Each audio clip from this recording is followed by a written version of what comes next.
ಎಲ್ಲರಿಗೂ ನಮಸ್ಕಾರ. ನೇಹಾನ್ films YouTube ಚಾನಲ್ಗೆ ಸ್ವಾಗತ. ನಾನು ಇವತ್ತು ಮೊಳಕೆ ಕಾಳುಗಳ ಸಲಾಡ್ ಹೇಗೆ ಮಾಡೋದೆಂದು ತಿಳಿಸುತ್ತೇನೆ. ಇದನ್ನು 5 ನಿಮಿಷದಲ್ಲಿ ಮಾಡಬಹುದು. ಇದಕ್ಕೆ 1 ಕಪ್ಪು ಮಡಿಕೆ ಕಾಳು, 1 ಕಪ್ಪು ಹೆಸರು ಕಾಳು, 8 ಗಂಟೆ ನೆನೆಸಿ ಮೊಳಕೆ ಒಡಿಸ್ಕೊಂಡಿದ್ದ ಕಾಳು ಎಷ್ಟು ಚಲೋ ಒಡೆದಾವ ನೋಡ್ರಿ. ಇದಕ್ಕೆ 1 ಸೌತೆಕಾಯಿ ತುರಿ, 1 ಕಪ್ಪು ದಾಳಿಂಬೆ ಹಣ್ಣು, 2-3 ಅಷ್ಟು ಕ್ಯಾರೆಟು, ಸ್ವಲ್ಪ ಕೊತ್ತಂಬರಿ, 1 ಗಡ್ಡೆ ಅಷ್ಟು ಈರುಳ್ಳಿ, ರುಚಿಗೆ ತಕ್ಕಷ್ಟು ಉಪ್ಪು, ಅರ್ಧ ಲಿಂಬೆ ಹಣ್ಣು, 1 ಮೆಣಸಿನ ಪುಡಿ, ಒಂದಿಷ್ಟು ಮೆಣಸಿನ ಪುಡಿ. ಮೊದಲನೇದಾಗಿ ಹೆಸರು ಕಾಳನ್ನು ಹಾಕ್ತಾ ಇದ್ದೀನಿ ಮತ್ತು ಮಡಿಕೆ ಕಾಳುಗಳನ್ನು ಹಾಕ್ತಾ ಇದ್ದೀನಿ. ಆನಂತರ ಅದಕ್ಕೆ ಕ್ಯಾರೆಟನ್ನು ಹಾಕ್ತಾ ಇದ್ದೀನಿ, ಕ್ಯಾರೆಟ್ ತುರಿ, ಸೌತೆಕಾಯನ್ನು ಹಾಕ್ತಾ ಇದ್ದೀನಿ ಮತ್ತು ಇದು ದಾಳಿಂಬೆ ಬೀಜಗಳನ್ನು ಹಾಕ್ತಾ ಇದ್ದೀನಿ. ಅದಕ್ಕೆ ಈರುಳ್ಳಿಯನ್ನು ಹಾಕ್ತಾ ಇದ್ದೀನಿ. ಆನಂತರ ರುಚಿಗೆ ತಕ್ಕಷ್ಟು ಉಪ್ಪು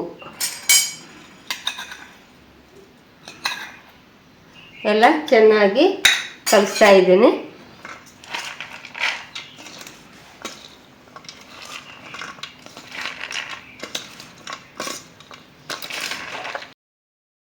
ಇದ್ರ ತಿನ್ನೋದ್ರಿಂದ ಜೀರ್ಣಕ್ರಿಯೆ ಒಳ್ಳೆಯದು, ಆನಂತರ ಹಾರ್ಟ್ಗೂ ಒಳ್ಳೆಯದು, ಕಣ್ಣಿಗೂ ಒಳ್ಳೆಯದು.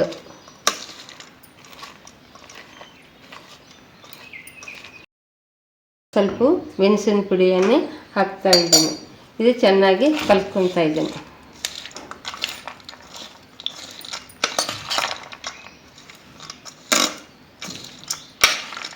ಸ್ವಲ್ಪ ಇದಕ್ಕೆ ಲಿಂಬೆಹಣ್ಣನ್ನು ಹಿಂಡ್ತಾ ಇದ್ದೀನಿ.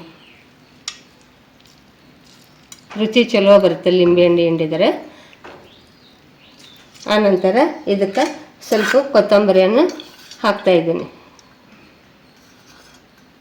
ಇದೆಲ್ಲ ನೀಟಾಗಿ ಕಲಿಸ್ತಾ ಇದ್ದೀನಿ.